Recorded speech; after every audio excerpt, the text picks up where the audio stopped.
J2EE stands for the Java 2 Enterprise Edition.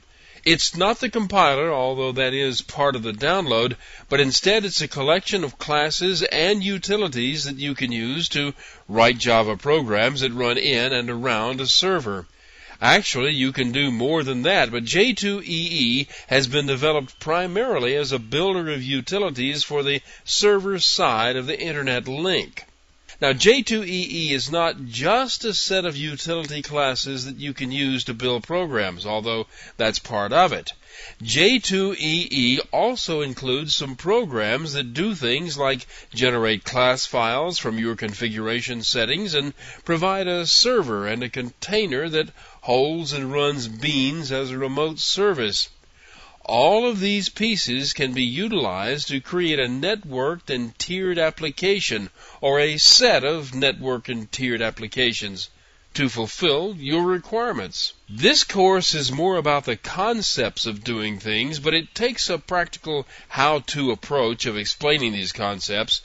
Throughout this course, I will be showing you a way to do things, not the way. In almost every case, there are other ways of doing the same things, some of them better, some of them worse. In every case, I'll be showing you what I consider the most straightforward way, the one that's easiest to understand. At least I'll be showing you the one that's the easiest to explain. I can't cover it all in great detail. This is a survey course that covers all the parts of J2EE and how they work. But J2EE is a large subject, so while I cover every part of the subject, I won't be covering any part of it to its fullest. When, for example, I show you the use of some methods in an object, you can be certain there are other methods in that object that are not being covered. The parts I do discuss are covered fairly thoroughly, and you will be able to use them, but there are some details that just don't make the cut. When you finish this course, you will understand J2EE, and you will know how to use it, but you won't be an expert. There are a few things that you'll need to know before you start. To take this course, you should already know how to program in Java. All through this course, the assumption is made that you know how to write Java classes and that you can read and understand Java code. To understand J2EE, you will need to be familiar with the structure of a class, how its data and methods work, and how a class source definition is compiled into a class file. And you should understand how that class definition is loaded and instantiated into an object for execution. You need to know about overriding, overloading, inheritance, abstract classes, static methods, and things like that. You could actually take this course without understanding all of these things, but some of the inner workings will remain a mystery to you. If you know Java, you probably have some experience with HTML, too. It's a relatively simple, non-procedural language, and almost everybody has done something with it at one time or another. That's about all you need to know, is what its purpose is and how it's used to make web pages.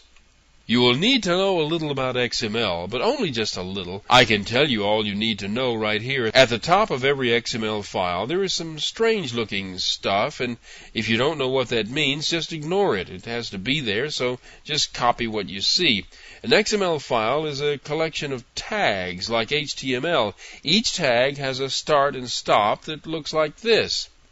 In this example, the tag is named Home. The opening of the tag doesn't have a slash. The closing of the tag has a slash. Every opening tag has a closing tag that matches it. You can open and close a tag in a single statement this way if you prefer. This is valid only if there are no values that go in the middle. The tag pairs can be nested inside of other tag pairs. One more thing. A tag can have one or more attribute definitions with it. It's like a Java property, but it goes with a tag. In this example, the person tag has a job attribute. Now, the names of the tags are defined in the dictionary, and the dictionary is named in that stuff at the top. It's up to the program that reads the XML file to figure out whether the tags are correct and what the tags mean. And that's fundamentally all there is to XML and all you need to know for the XML that's used with J2EE. The only thing it is used for is configuration settings. Many years ago, SQL was devised as an easier way to talk to databases, and it was embedded in the source code of programs. And that's still going on today. It's more dynamic today than it once was. It can now be modified while the program is running. SQL is a command language. Each line begins with the command keyword, and the rest of the line consists of parameter settings for that command keyword. The commands used in this course are generally straightforward, and you can tell by the context exactly what's going on. There are versions of J2EE. Versions 1.2, 1.3, and 1.4 are the currently used versions of J2EE. Included with it is a server that can be used to serve web pages and act as a container of beans as they are remotely executed. This server is known as the reference server and exists as a development tool and as a reference for others to develop actual servers.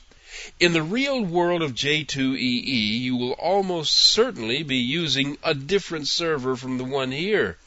This course uses only the reference server that comes with J2EE.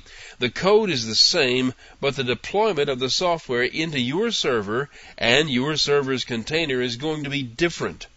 I use the reference implementation to demonstrate how things are set up and deployed in general, but you'll need to refer to the documentation of the deployment techniques of your own server. Also, much of the code that is written by hand in this course can be automatically generated by some development systems. This is especially true of the XML configuration files. The next lesson begins with the explanation of some of the basic concepts underlying J2EE.